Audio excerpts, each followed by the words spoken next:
Family, let's talk this morning. I want to speak directly to our young kings and our young queens. I see you, the world sees you, and it tries to label you, tries to put you in a box, tries to tell you who you are before you've even had a chance to figure it out for yourself. But I'm here to tell you a truth that runs deeper than any label, a truth that was said before the foundations of the world.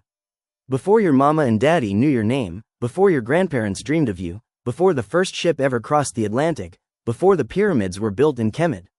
He knew you, because you are not an accident. You are not an afterthought. You are an original design, crafted by the master architect. And that architect, that divine mind, has a name. We call him Jesus. The question for us this morning is not if Jesus knows you, but when did he first know you? The answer is simple. He knew you in the beginning. Because he was the beginning. Part 1. The Word and Wisdom in the Room. Proverbs chapter 8 and John chapter 1. Long before the New Testament was written, the Old Testament gave us a poetic glimpse of who was with God at creation. In Proverbs chapter 8, wisdom is personified and speaks, saying, "The Lord brought me forth as the first of his works. I was formed long ages ago, at the very beginning, when the world came to be. I was there when he set the heavens in place. Then I was constantly at his side, a master worker." Imagine that, a divine, wise, creative force, a master worker, right there with God. For centuries, our spiritual ancestors pondered this. And then, the Apostle John pulls back the curtain all the way. He puts a name to this wisdom. He calls him, the Word. John chapter 1 says, "In the beginning was the Word, and the Word was with God, and the Word was God. Through him all things were made, without him nothing was made that has been made." John is telling us that the creative wisdom from Proverbs and the eternal Word are one and the same, Jesus. In the Greek, it's logos, the divine reason, the mind of God. But we can bring it home. In many of our ancestral African traditions, there is a concept of nomo, the generative power of the spoken word to bring things into existence. Jesus is that divine utterance, the sacred vibration that spoke galaxies into being. And then John says, the Word became flesh, the cosmic power that designed the eagle's wings, put on skin. He is not a distant God. He is an intimate creator. Part 2. The signature on the blueprint, Colossians chapter 1 and Hebrews chapter 1. If the first part tells us Jesus was the creative force, the Apostle Paul and the writer of Hebrews tell us he was the purpose and the power behind it all. Colossians chapter 1 verse 16 says, "For in him all things were created, things in heaven and on earth, visible and invisible. All things have been created through him and for him." Young people, do you hear that? You were not just made through him, you were made for him. You have a divine purpose etched into your DNA, and the writer of Hebrews doubles down on this truth. Hebrews chapter 1 verses 2 to 3 tells us that God made the universe through his Son, and that the Son is the radiance of God's glory and the exact representation of his being, sustaining all things by his powerful word.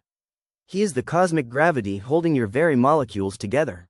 The same power that is the radiance of God's glory is the same power that can hold your life together when it feels like it's falling apart. You are held, you are sustained by his powerful word. You have a purpose. Part 3. The name in the promise, Genesis, John chapter 8 and Revelation.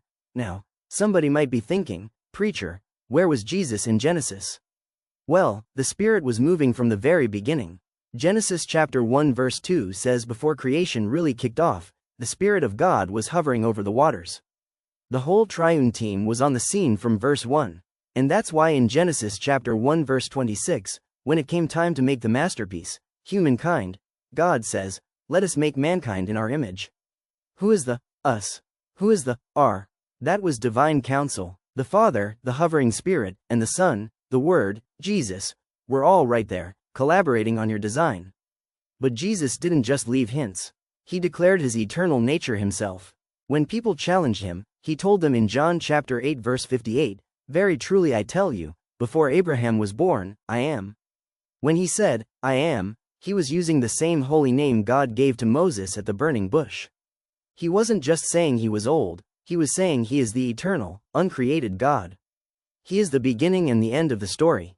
As he says in Revelation chapter 22 verse 13, "I am the Alpha and the Omega, the first and the last, the beginning and the end." He wrote the first page of creation and he will write the last page of history. And the promise of this was in his very name all along. The name, Jesus, comes from the Hebrew Yeshua, which means Yahweh saves. From the beginning, the name of the Son, Yeshua, carried the name of the Father, Yahweh, and the mission of salvation. Conclusion. Walk in your original design. So, young people, today, walk differently.